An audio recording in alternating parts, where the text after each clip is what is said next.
Assalamualaikum warahmatullahi wabarakatuh. Assalamualaikum warahmatullahi wabarakatuh.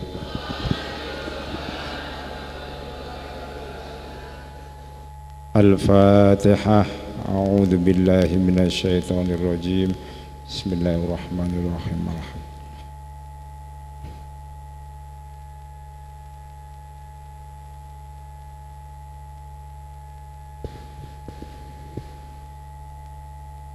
Bismillah, alhamdulillah, wa syukrulillah, wa usalli wa usallimu ala sayyidina Muhammad ibn Abdillah wa ala alihi wa sahbihi wa mawalah. Qala rabbi shrah li sadri wa yassir li amri wa hlul 'uqdatam min lisani yafqahu qawli. Amma ba'du. Al-Mukarramun, para alim ulama, para pengurus Masjid Baitur Rahman Banyuwangi, jamaah pengajian malam Jumat yang dimuliakan oleh Allah Subhanahu wa ta'ala.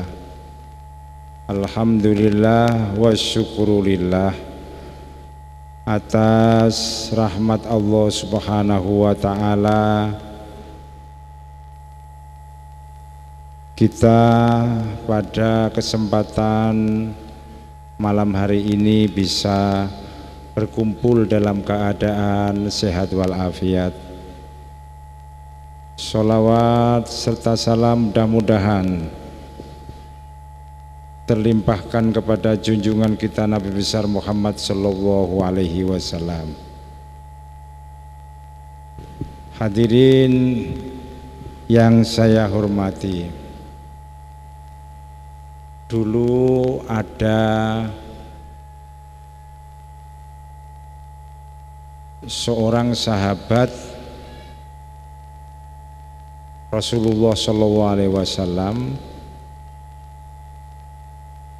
itu tugasnya menulis wahyu. Penulis wahyu itu banyak. Yang utama itu Abu Bakar Siddiq, Sayyidina Umar, Sayyidina Utsman, Sayyidina Ali, ada Muawiyah, ada Handolah ini yang saya ceritakan ini. Sama dengan kita ini di majelis yang mulia ini juga ada orang yang gemar menulis, ada gemar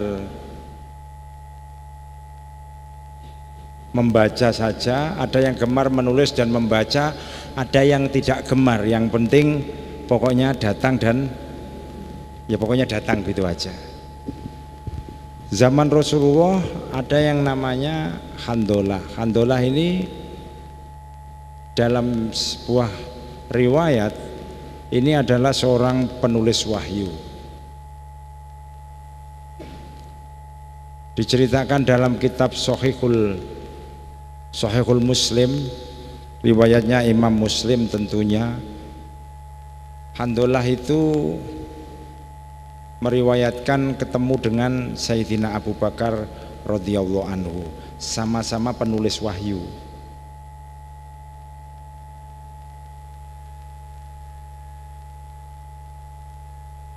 Beliau ketemu Sayyidina Abu Bakar dan berkata,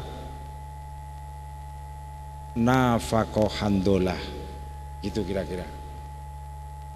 Handolah mengatakan kepada dirinya sendiri, nafaqo Handolah. Handolah munafik. Padahal ini sahabatnya Rasul, penulis wahyu. Karena tidak semua sahabat itu ahli menulis. Sama dengan kita ini, ada yang ahli menulis, ada yang tidak ahli menulis. Sama di kelas itu ada yang orang ahli matematika, ada yang fisika, ada yang lainnya. Nah, Khandholah ini terpilih, dia ahli dalam menulis. Dia ketemu Sayyidina Abu Bakar mengatakan nafaqo Khandholah. Khandholah munafik, ngomongkan dirinya sendiri. Sayyidina Abu Bakar itu kaget. Subhanallah. Mada takul ya Khandholah, apa yang kamu katakan? Nafaqo Khandholah. Kaget Sayyidina Abu Bakar, penulis wahyu kok mengatakan dirinya munafik. Kenapa kamu kok mengatakan munafik? Saking kagetnya Sayyidina Abu Bakar itu bilang subhanallah. Nah, akhirnya dia bercerita, indama kunna fi majlisir Rasul sallallahu alaihi wasallam tadzakarna al jannata wan naro ka'anna ra'ayna ra'ya ainin al jannata wan naro. Begini ya Sayyid Abu Bakar, saya ketika mengikuti pengajiannya Rasulullah sallallahu alaihi wasallam, taruhlah seperti ini, kira-kira beginilah bentuknya, kira-kira dulu zamannya Rasul kira-kira seperti inilah. Itu seolah-olah saya ini melihat surga dan neraka itu ada di depan saya. Saking kuatnya imannya, kalau orang kuat imannya nanti akan masuk surga, kalau orang yang tidak kuat imannya masuk neraka. Seolah-olah mata ini melihat surga dan neraka. Ibarat bahwa imannya seseorang itu kuat sekali, imannya Khandholah pun diakui oleh Khandholah kuat sekali. Lakin kata Khandholah terusannya, kan itu kan menjawab pertanyaannya Abu Bakar. Lakin idza asafna al aulada waz zaujat wad dai'at nasina kulla syai'in. Kata dia, ketika kami itu berada di samping Rasulullah, seolah-olah surga dan neraka itu ada di samping saya. Dan ketika sama kita ini rojakna, ketika kita itu rojakna, kembali ke rumah, ketemu istri atau suami, ketemu anak-anak, ketemu pekerjaan, sama sekali surga dan neraka ini saya lupa. Itulah yang saya katakan nafaqo Khandholah. Khandholah munafik. Begitu dia menyifati dirinya munafik. Akhirnya dijawab sama Abu Bakar, Khandholah, aku ya padha wae ngono kuwi. Aku padha karo sampeyan iku. Kan sama-sama penulis wahyu. Ngajine bareng kira-kira ning ngarepe begini ini. Aku ya padha. Aku iku lek roh Kanjeng Nabi, ngrungokne Kanjeng Nabi ngaji, seolah-olah surga karo neraka iki ning ngarepku. Dan koyok-koyok tak wasi iki ketok ra'ya ainin, bisa saya lihat dengan mata kepala saya. Saking kuatnya iman. Ibarat kuatnya iman. Aku ya padha ngono kuwi. Akhirnya orang berdua ini pergi menemui Rasulullah untuk menanyakan hal ini. Ya dulu masjidnya dekat, kan Raudhah itu pengimaman itu dengan dalamnya Kanjeng Nabi kan dekat itu. Nah, datang sowan kepada Rasulullah, akhirnya Khandholah ini bicara kepada Rasulullah, tapi disertai Abu Bakar. Bukan Khandholah saja, matur kepada Rasulullah, sowan, problemnya podo-podo. Kalau tidak hadir di pengajiannya Rasulullah, hilang itu namanya keimanan itu. Akhirnya matur, ya Rasulullah, saya ini kalau ada di Masjid Nabawi ngaji dengan jenengan itu seolah-olah saya melihat surga dan neraka. Tapi ketika wa idza asafna, ketika kami itu ketemu istri dan suami kami, anak-anak kami, pekerjaan kami, itu lali kabeh. Sampean seperti itu apa enggak, Pak? Koyok-koyok lek ngrungokne sholawatan ini tadi koyok Kanjeng Nabi ning ngarepe sampean, iya Pak? Nanti nyampe di pasar lali kabeh. Betul ya? Seperti kita begitu itu ya. Ini problem kita. Makanya saya menyampaikan hadis ini kira-kira podo pengalamannya sampean karo aku. Kalau lihat konser-konser musik itu rasanya kudu joget. Tapi kalau lihat di sini seolah-olah syafaat Rasulullah, apalagi dibacakan oleh Habib tadi itu. Seolah-olah begitu. Tapi kalau ke sana ke pasar, kadang-kadang kita ingin kecenderungan tak ngapusi dikit-dikit akan nggak ketahuan. Kan begitu itu kan?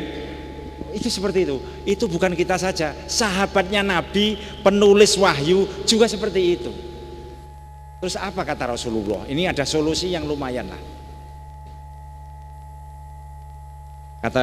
Kata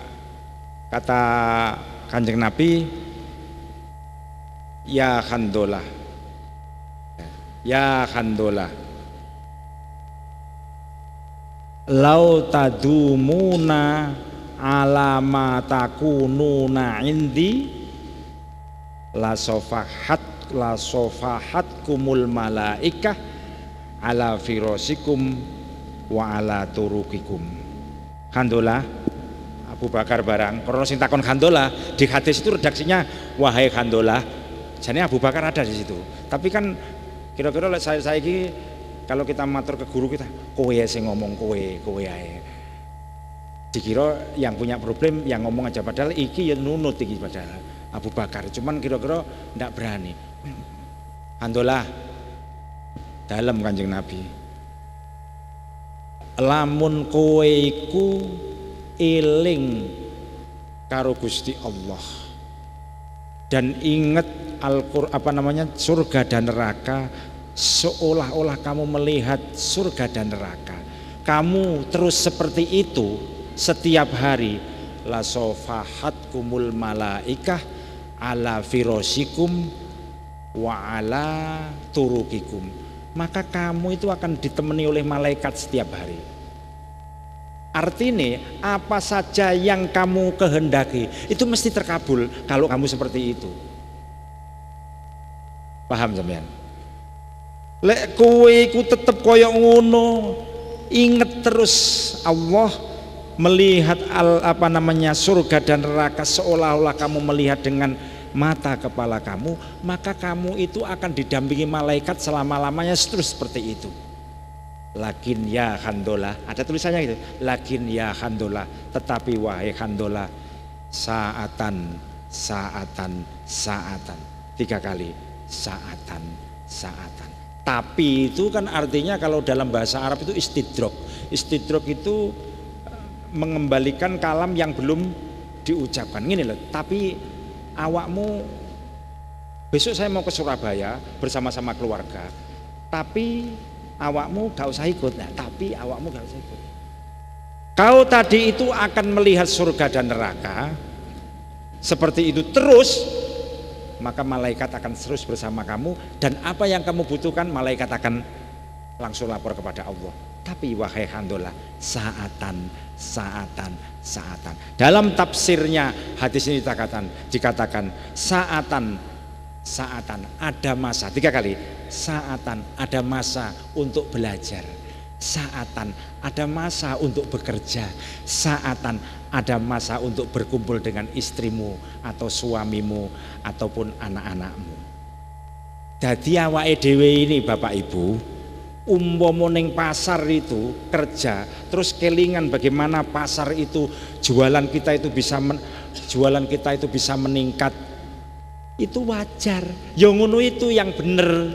Tidak boleh di pasar ada sampean jualan bakso di pasar, ada orang datang sampean muni subhanallah kasih tau pelayu wedi wonge. Ya yang bener ya seperti itu, konsentrasi. Jualan sayur di pasar harus fokus ke sayurnya.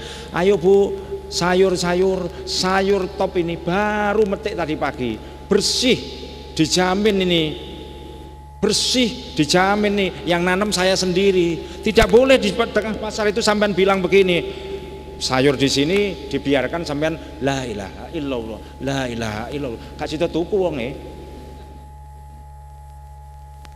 wong sampean jual sayur itu loh ya untuk Allah Subhanahu wa taala, artinya untuk ibadah kepada Allah. Jadi yang benar seperti itu.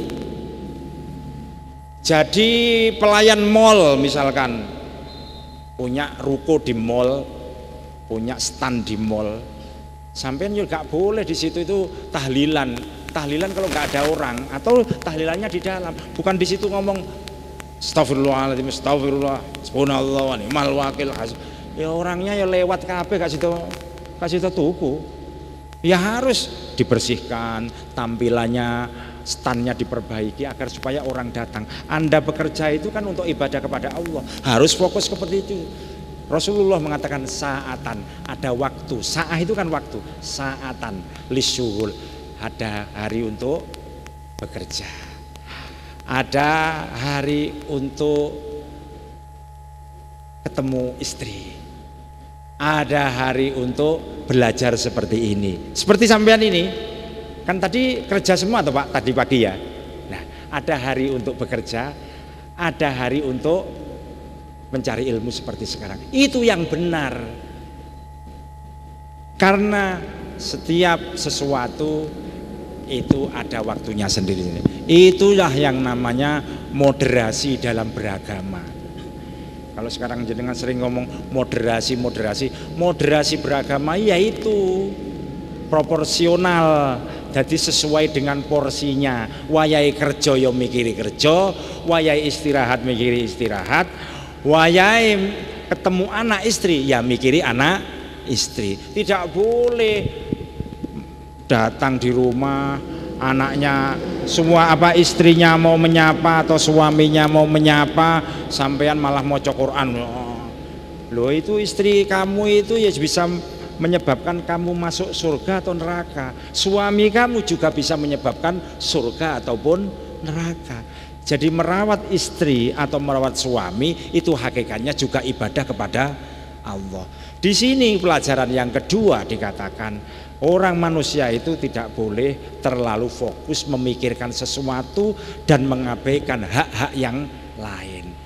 Ibadah terus tidak boleh, kerja terus tidak boleh, bermain terus dengan istri atau suami tidak boleh, bermain terus dengan anak dan cucu juga tidak boleh. Dan kadang bermain dengan cucu atau suami, kadang-kadang bermain sama istri atau suami, kadang-kadang bekerja, kadang-kadang mengaji seperti ini.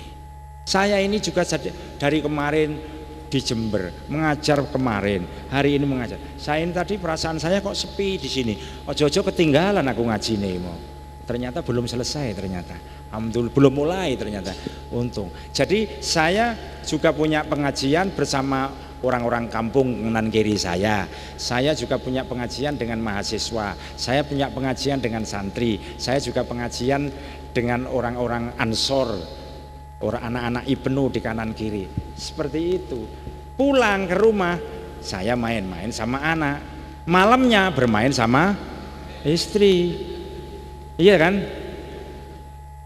Penting itu. Jadi dibagi, jangan terlalu kolot. Itu namanya moderasi beragama. Kabeh enek porsine dewe-dewe.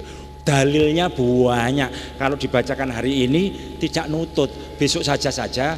Kalau ada waktu lain saya diundang lagi, Beb.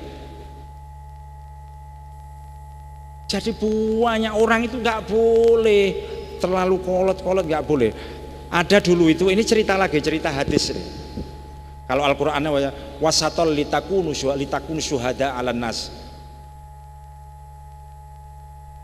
Ada dulu itu sahabat Rasul juga, itu kan selalu mengikuti pengajiannya Rasul seperti ini. Tidak handolah, kalau handolah yang tadi itu sudah. Ini ada lagi, sahabatnya Rasul ini melihat Rasulullah ini kok biasa-biasa saja ya Rasulullah itu kok apa ibadahnya kok biasa-biasa saja. Rasulullah yang ngaji jamaah, pulang ke rumah, ya, pulang ke rumah, kemudian berkumpul sama istrinya, mesem sama tetangganya, kok biasa-biasa saja ya Rasulullah. Padahal Rasulullah itu panglima perang, kepala negara, sekaligus Rasul. Rasulullah itu mempunyai 3 kapasitasnya, sebagai Rasul, sebagai panglima perang, sebagai presiden. Jadi merangkap Rasulullah ketika itu. Nah akhirnya sahabat ini, beberapa sahabat ini beberapa sahabat itu apa namanya, penasaran, kok begitu-begitu saja ya Rasulullah itu ya, ibadahnya itu loh kok begitu-begitu saja. Akhirnya ketika tidak ada orang, begitu katanya ceritanya dalam hadisnya gitu, ketika gak ada orang, kira-kira wis sepi gitu ya, di Madinah wis sepi malam hari, 3 orang ini ja'at salah satu rohtin ila azwajin Nabi Sallallahu Alaihi Wasallam. 3 sahabat ini tidak disebutkan tapi di situ siapa sahabatnya. Di beberapa sarahnya hadis itu tidak disebutkan siapa orang ini. Pokoknya salah satu rohtin, 3 sahabat. Akhirnya 3 sahabat ini secara diam-diam, sirron, datang ke rumahnya istri-istrinya Rasul. Penasaran, takon piye ngibadahi Kanjeng Nabi. Ojo-ojo Kanjeng Nabi iki gak patek ngibadah nemen, ini ojo-ojo karena welas karo umate. Nanti kalau dia ini ibadah terus, nanti difardukan umatnya gak kuat. Ya kan? Sama dengan perselisihan masalah terawih itu kan begitu itu. Rasulullah itu sholatnya 8 kali, kemudian sholatnya selainnya itu di rumahnya. Takut nanti, padahal masih sholat terawih di sana di rumahnya. Takut nanti difardukan semuanya. Akhirnya ini, jangan-jangan Rasulullah itu karena begitu. Ayo dicek, cara saya ini di cross check ke istrinya. Istri itu kan tahu. Istri itu tahu, apa-apa tahu. Termasuk rahasianya mubalek seperti Pak Mursid. Ini tahu. Kalau ngomongi orang bisa didengar, tapi kalau ngomongnya istrinya susah untuk didengar. Karena rahasianya ada di istri. Nah, ayo dah, rahasia ada di istri. Akhirnya ini sirron secara diam-diam ini pergi ke rumahnya istrinya Rasul. Takon, wahai ummahatul mukminin, ibu-ibunya orang mukmin, sakjane Kanjeng Nabi itu bagaimana ibadahnya? Cross check dia. Dijawablah sama ummahatul mukminin. Ummahatul mukmininnya ini juga gak dijelaskan siapa saja, karena istrinya kan banyak beliau. Pokoknya dijelaskan ngene, Kanjeng Nabi itu caranya beribadah begini, bilangannya ibadah begini. Dijelaskan secara detail oleh ummahatul mukminin. Tapi qalu, salah satu rohtin itu bilang menjawab, takoluha ayatu qalilan. Ini orang-orang 3 ini menganggap sidik banget Rasulullah itu ngibadahi, kok hanya begitu aja ibadahnya. Begitu, takoluha ayaduha qalilan, memang sedikit betul. Artinya yang dilihat selama ini di masjid itu, ya itulah yang dilakukan oleh Rasulullah, tidak sampai berat-berat. Akhirnya beliau orang 3 ini yang juga tidak diriwayatkan siapanya ini, ditutupi itu menganggap itu sedikit. Akhirnya dia bilang, yang satu bilang ana asumud dahra wala aftur. Yang pertama dia, kalau memang begitu saya akan puasa selama-lamanya dan tidak berbuka. Maksudnya puasa selama-lamanya itu bukan puasa aja tidak berbuka, setiap hari puasa biduni ingkitoin, tanpa putus, puasa terus setiap hari. Bukan puasa selama-lamanya tidak berbuka, itu enggak buka ya mati wong itu 3 dino. Kadang-kadang keliru nih para mubalik ini menjelaskan. Tidak puasa, maksudnya tidak berbuka, puasa terus, tidak pernah motel, setiap hari dalam hitungan tahun, namanya saumud dahri. Puasa terus dia itu, puasa setiap hari puasa. Mereka itu menganggap iya Rasulullah sudah diampuni, ghufira lahu ma taqaddama min dzambihi wa ma Allah itu sudah mengampuni dosa-dosa beliau, baik dosa yang sudah lama ataupun yang akan datang, sudah diampuni. Bagaimana kita ini? Makanya yang pertama langsung aku arep poso, gak mokel, terus poso setiap hari. Yang nomor dua bilang aku mulailah wala argut, saya akan menghidupkan malam hari sampai subuh wala argut, dan saya tidak tidur. Yang nomor tiga ini berat ini. Yang nomor tiga ini wala atazawwazun nisa, saya tidak akan menikah. Makanya ada memang beberapa ulama itu ada jumlahnya itu 30 atau berapa ulama yang masyhur itu namanya ulama uzzab, ulama-ulama yang tidak menikah, lebih memikirkan ilmu dibandingkan menikah. Itu enggak apa-apa. Tapi kalau sampean kan enggak, nikah ya ora, ilmu ya ora, engko malah repot. Apa amal jariahnya ini? Kalau ilmu mereka itu mengarang buku, jariahnya bukunya ini dibaca ila yaumil qiyamah. Lah kalau kita wis ora nikah, orang ngarang buku, wis dadi apa awake dhewe? Mendingan nikah ae. Akhirnya Rasulullah itu dengar, dan dalam hadis itu dikatakan ghadaban, Rasulullah mengatakan, akhirnya mengingatkan orang-orang itu dengan marah. Antum alladzina qultum kada wa kada, kowe sing ngomong kaya mau kae arep poso, tidak poso naun, ora buka, ora bakal putus puasanya selama-lamanya. Kamu yang menghidupi malam sampai pagi, dan kamu yang menegur tiga orang yang tidak mau menikah dengan perempuan. Wahai sahabat-sahabat, wallahi nafsi biyadihi, jiwa ragaku itu adalah Allah yang menentukan. Inilah ahsyakum wa atqakum, saya ini luweh takwa dibandingkan kamu, saya lebih takut kepada Allah dibandingkan kamu. Lakinnani asumu wa afturu, saya ini kadang-kadang puasa, kadang-kadang tidak puasa. Jangan seperti kamu setahun poso terus, nggak boleh itu. Kadang poso, kadang nggak poso. Wong poso sunnah. Ketika kamu sampean kita ini diundang gendurin dan puasa sunnah, puasa nggak usah poso, mangan bahkan ada sebagian ulama makan, setelah makan puasa lagi. Itu ya enak, itu kaul seperti itu. Nggak boleh poso sunnah dibandingkan menyenangkan orang yang mengundang. Itu kuatan puasa menguatkan lebih utama mengundang dan membuat bahagia orang yang mengundang. Ada sebagian kaul mengatakan poso batal mangan ngombe secukupnya, kemudian puasa lagi. Jangan kesempatan mumpung oleh tak warki mari ngono poso meneh sak berkate tak gawa. Lho iki kurang ajar iki. Boleh ada sebagian ulama begitu. Artinya membahagiakan yang mengundang itu lebih utama daripada puasa sunat kamu. Sampai begitu. Kemudian yang nomor duanya Rasulullah, aku mulaila wa arkudu, saya ini ya sholat tahajud, sholat hajat, sholat witir, sholat tasbih, terus kemudian saya tidur. Setelah tidur bangun lagi untuk sholat subuh. Jangan terus sampai subuh sesuai gak kerja. Insya Allah dengan cepat istrinya sampean jaluk pegat.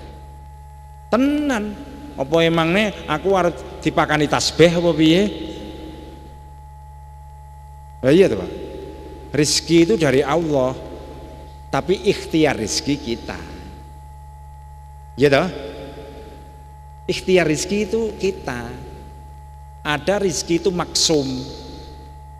Rizki itu ada yang maksum. Maksum itu sudah dibagi. Saya misalkan nggak kerja, itu tetap ada rizki.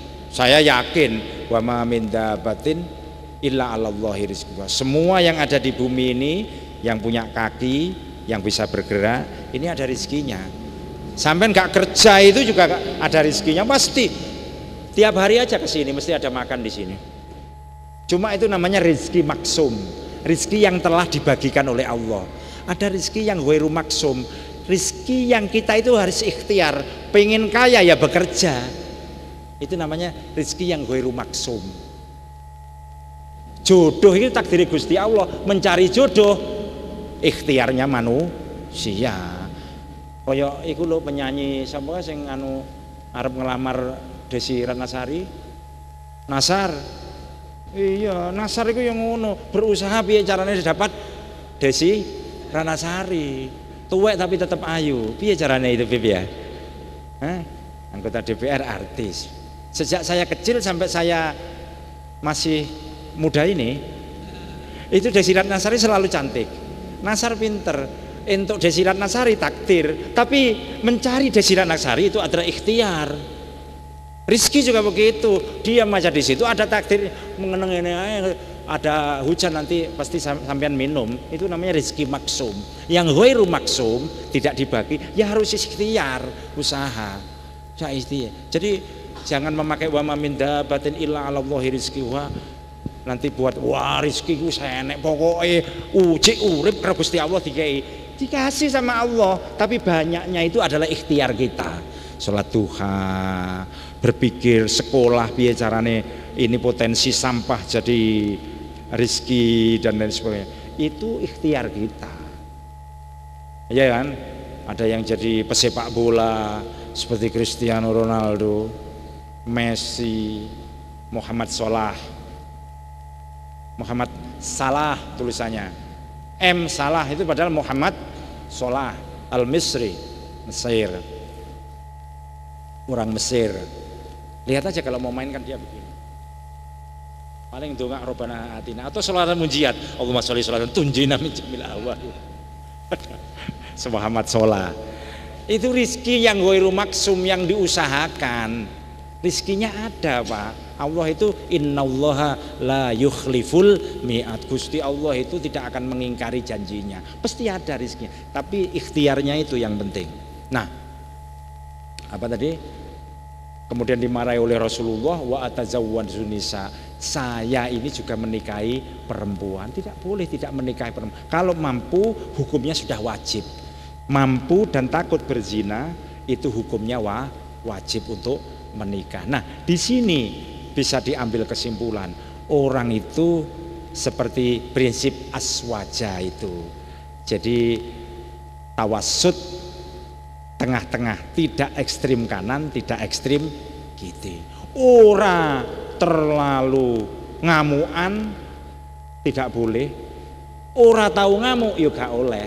Kadang-kadang ngamuk, kadang-kadang orang ngamuk, iku sing jenenge sing bener. Tidak ekstrim kanan, ngamuan, juga tidak pernah ekstrim kiri. Ora tahu ngamuk, ya gak oleh iku. Sing oleh piye? Wayahe ngamuk ya ngamuk, wayahe ora ngamuk, ngamuk. Anake gak mau sekolah, gak gelem mondok, gak gelem belajar, gak gelem sholat, iki wayahe ngamuk, malah dijarne ae. Iki namanya ekstrim kiri. Kesabaran. Ya, kesabaran. Rasulullah Pak, Rasulullah itu orang yang paling loman sak donya iki. Tapi lomannya Rasulullah itu juga masih punya penghasilan untuk menghidupi keluarganya. Wong Rasulullah itu kalau hasilnya hari ini itu harus habis. Kalau tidak habis, Rasulullah keluar lagi untuk menghabiskan hasilnya kerja hari ini. Beda karo awake dhewe. Awake dhewe hasil dina iki dilebokne kulkas, dipangan saulan kas. Mudit sakjane. Awake dhewe. Iya toh? Rasulullah itu orang yang sakhoknya itu diakui oleh Allah Subhanahu wa taala, innaka la'ala khuluqin adzim. Mempunyai khuluk yang azim, yang agung di seluruh dibandingkan makhluk yang ada di bumi. Itu lomannya Rasulullah. Lomo itu apa bahasa Indonesia nih ya? Dermawan, lali aku. Saking dermawannya Rasulullah itu, semua dikasih itu masih nyimpen sesuatu untuk keluarganya. Enggak ekstrim Rasulullah itu. Rasulullah itu punya unta, punya kambing yang setiap hari diperas susunya, terus dijual dan hasilnya itu untuk keluarganya. Itu kerjanya Rasulullah. Makanya maca hadis iku sing tuntas. Engko kuwabeh dikekne, ngamuk bojone. Rong dina njaluk pegat wis. Iya. Wah Rasulullah iku paling dermawan, tek kabeh. Kursine sing ditukune bojone entek.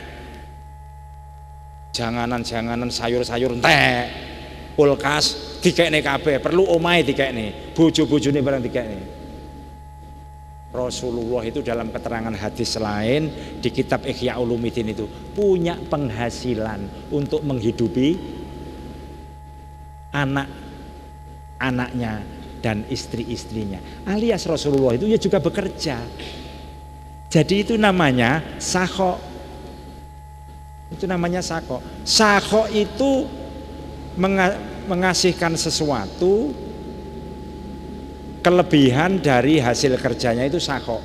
Kalau dihabiskan semuanya hasilnya sesuatu padahal dia butuh, itu namanya al-ithar. Wa yu'thiruna ala anfusihim walau kana bihim khososoh. Dia butuh tapi dikekne kabeh, itu jenenge al-ithar. Itu, dan yang bisa ngelakoni seperti itu hanya sahabat Ansor yang kedatangan sahabat Muhajirin di Madinah. Opo-opone sahabat Ansor ini kasih semuanya kepada sahabat Muhajirin, padahal dia butuh, termasuk rumahnya. Sampeyan iso nglakoni ngono. Sampeyan butuh sepeda motor, butuh, tapi sepeda motornya kasih orang. Itu namanya al-ithar. Wa yu'thiruna ala anfusihim walau kana bihim khososoh. Butuh sesuatu tapi dikasihkan orang lain, itu namanya al-ithar. Kalau sakho adalah kelebihan dari kebutuhan kita dikasihkan, itu sudah Anda sudah dianggap sakho itu. Jelas ya? Jelas. Itu namanya sakho, loman alias dermawan. Rasulullah itu tidak ekstrim kanan juga tidak ekstrim, masih punya pekerjaan untuk dikasih istrinya. Itu sakho. Tidak boleh orang semuanya dikasihkan. Rasulullah itu pernah kok di dalam hadis itu diterangkan, beliau itu lagi mengembala kambing, yang kambingnya itu menutupi 2 gunung, diterangkan dalam kitab Ihya itu 2 gunung full. Ada orang datang untuk minta, ya Rasulullah aku njaluk wedhuse. Wedhus iku kambing itu semuanya itu yang diantara 2 bukit dikekne kabeh karo Rasulullah. Kurang sakok bagaimana Rasulullah? Tapi gara-gara itu semua orang yang minta tadi itu akhirnya masuk Islam semuanya. Dia akhirnya ngomong ke kaumnya, kan dia orang kafir Quraisy. Wahai teman-temanku, masuk Islam semuanya. Ini loh, ikuti Muhammad. Saya dikasih sesuatu orang yang tidak takut kelaparan dan tidak takut akan kematian, yaitu Rasulullah. Iki dikekne kabeh. Wedhus di antara 2 bukit itu dikasih semuanya. Sampai niso. Tapi walaupun kayak gini masih menyisakan kambing yang ada di rumah, unta yang ada di rumah untuk anak dan istrinya untuk diperah dan dijual, dikasihkan. Itu tetap kerja orang itu, ada syaratnya. Ojo menengahe, sholat subuh, sholat duha sampai asar, sampai duhur, isya sholat lagi, ya enggak ada. Pasti ada lah rizkinya di sini itu. Tapi ya enggak akan punya rumah, nggak akan punya mobil, nggak bisa nyekolahkan anaknya, nggak bisa. Kenapa? Karena ini kebablasan. Ini namanya tidak mengikuti sunnahnya Rasul. Saatan. Ada waktu untuk bekerja, ada waktu untuk anak-anak istri, ada waktu juga untuk belajar ilmu seperti ini. Itu yang benar. Itu yang benar. Orang juga tidak boleh penakut. Orang itu tidak boleh penakut. Orang tidak boleh takabur nemen. Tapi rendah diri juga tidak boleh. Harus tengah-tengah, namanya tawadhu. Tawadhu itu memposisikan tidak takabur, juga tidak rendah diri. Anda misalkan tahu sholat di mana, di bandara itu. Kadang-kadang yang imami orang-orang nggak fasih. Mestinya Anda ini adalah jamaah masjid sini. Kalau lagi di bandara nggak ada yang imami, tampil ngimami. Jangan bilang, aduh aku nggak iso. Akhirnya yang imami Fatihah itu nggak jelas. Itu sering kadang-kadang kita dengarkan itu. Iya, di bandara, di Juanda atau di Soekarno Hatta, yang imami nggak jelas Fatihah. Gara-gara kita ketawaduan itu namanya ekstrim kiri itu. Mestinya harus tawadu. Tawadu adalah sikap antara takabur dan rendah diri. Orang itu kerendahan diri juga boleh. Enggak boleh. Itu namanya saatan. Namanya moderasi beragama. Pancasila, Pancasila itu win-win solution. Memang mayoritas orang Islam, tapi banyak juga orang yang non muslim. Ini sudah disepakati oleh para pendiri. Ini bukan negara Islam, tapi melaksanakan ajaran Islam masuk di konun-konun atau undang-undang. Contohnya undang-undang wakaf, undang-undang pesantren, masuk sudah orang Islam itu.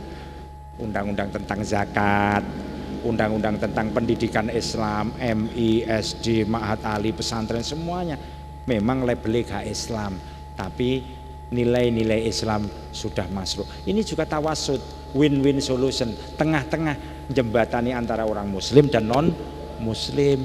Itu namanya tawasud, namanya moderasi beragama. Apa yang diajarkan oleh Rasul tadi, kadang-kadang sholat malam, tidur, kemudian sholat subuh, itu ya tawasud. Nanti kalau tidak tidur, orang itu tidak kuat. Yang dikhawatirkan nanti dari ifrat ke tafrid. Katanya para ahli fikih, ifrat itu temenan-temenan, kemudian tafrid itu meninggalkan. Yang bahaya kan begitu. Orang itu akan bosen ibadah terus satu hari, satu malam. Ini bisa saja 1 minggu dia tidak pernah bicara sama orang. Ini menjadi gila. Dan akan lama-lama akan meninggalkan pekerjaan itu. Itu yang dikhawatirkan oleh para ulama, karena kemampuan fisik itu berbeda-beda. Coba sampean 1 minggu iktikaf di sini ya. Mulai hari ini, habis saya pulang ini, tolong iktikaf di sini 1 minggu di sini. Terus habis itu subuh besok iktikaf lagi, makan iktikaf 1 minggu, sampean nggak kuat. Fisik itu ada batasnya. Itu namanya saatan. Rehatlah ke pasar, ngerokok-ngerokok, ngopi-ngopi karo konco-koncone, mlebu swarga. Lek niate itu ibadah nyenengne konco, mlebu swarga. Yaitu saatan. Ya walaupun saya ini tidak punya tiket surga, tapi itu ajarannya Rasul. Ayo kalau saya mau coba di sini 1 minggu, habis ini sampai subuh jenengan Beb yang menyediakan makannya. Stres iki wong iki kok. Ini kemampuan orang itu berbeda. Harus rehat-rehat lah. Kemana silaturahim, rokok-rokok ngopi di depan situ, rokok karo ngopi, menikmati bintang-bintang yang di sana karo subhanallah. Kuwi wis nyebabne surga kuwi. Itu namanya moderasi beragama. Santai Mas Bro. Sini atine ini main, ini pentingnya. Orang yang pernah ngaji kan tidak pernah ngaji. Kalau orang ngaji itu hatinya main. Tampilan boleh ngerokok, tapi hatinya mensyukuri, ya Allah, alhamdulillah jek iso ngerokok, berarti aku waras. Alhamdulillah iso ngerokok aku waras itu surga kuwi wesan. Gara-gara rokok surga. Ora kudu tasbih tok nyemdapne surga iku. Becak iku lho. Ya surga. Lek niate menafakoi anak istri agar supaya bisa ibadah, sekolah, pesantren, surga. Menikmati anginnya yang sepoi-sepoi kan sambil nguntel itu kan menikmati angin tuh. Alhamdulillah jek iso menghirup udara segar, alhamdulillah. Akhirnya aku iso nguntel. Tanya orang-orang yang sering sakit-sakit itu, kalau pengen mensyukuri nikmat Allah, pergi ke rumah sakit. Duh, wong loro ya Beb ya, susah wong. Saya itu pernah masuk rumah saya 4 kali, Insya Allah 4 kali saya. Berat badan turun drastis, bukan karena dimarahi istri saya malah setiap hari di samping saya, tapi karena ya sakit ngono ae. Makanya ini tadi dari kemarin saya tak syukuri. Pokoknya saya sampai sini walaupun sebentar saya harus ngaji. Tapi ternyata sudah 45 menit kita selesai dari sini. Saya minum dulu Pak ya, mensyukuri nikmat Gusti Allah.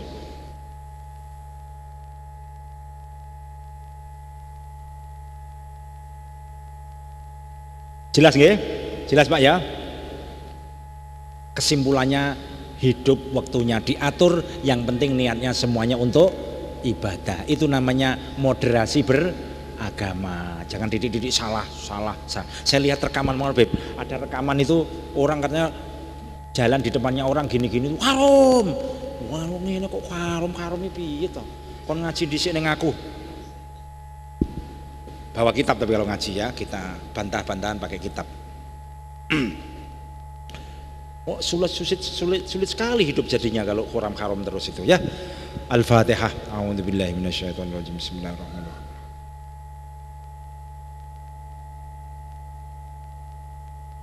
Allahumma shalli ala sayyidina Muhammadin wa ala ali sayyidina Muhammad. Allahumma inna nas'aluka bi hal Fatihah al-mu'adzam wa sabr masani an taftaha lana bi kulli khair wa anta tafaddala alaina bi kulli khair wa taj'alna min ahli al-khair wa anta amilana muhammad ali ahli wa anta tahfadana fi adyanina wa anfusina auladina wa ahlina wa ashabina min kulli mihnatin wa bu'sina fitnatin wa dhairin kawaliyu wa mutafadilun bi kulli khair wa ya arhamar rahimin. Allahumma nawwir qulubana bin iman wa tawwil umurana wa wasi' arzaqana wa ahtim lana bil khairin ala kulli shay'in qadir. Allahumma shalli wa sallim wa barik ala sayyidina wa maulana Muhammadinil fatih lima ulika wal khatim lima sabaqa nasiril haqqi bil haqqi wal hadi ila siratikal mustaqim wa ala alihi washabihi haqqa qadri wa miqdaril azim. Allahumma shalli wa sallim ala sayyidina Muhammadin tibbil qulubi wa dawaiha wa afiyatil abdan wa shifaiha wa nuril absar wa diya wa ala alihi washabihi wasallam. Allahumma ja'alna wa ahlana wa auladana wa dzurriyyatana wa astiqatana wa awanana wa ulama sulaha atqiya rahmatika ya arhamar rahimin. Wa sallallahu ala sayyidina Muhammadin wa ala alihi wasallam walhamdulillahi rabbil alamin. Al-Fatihah.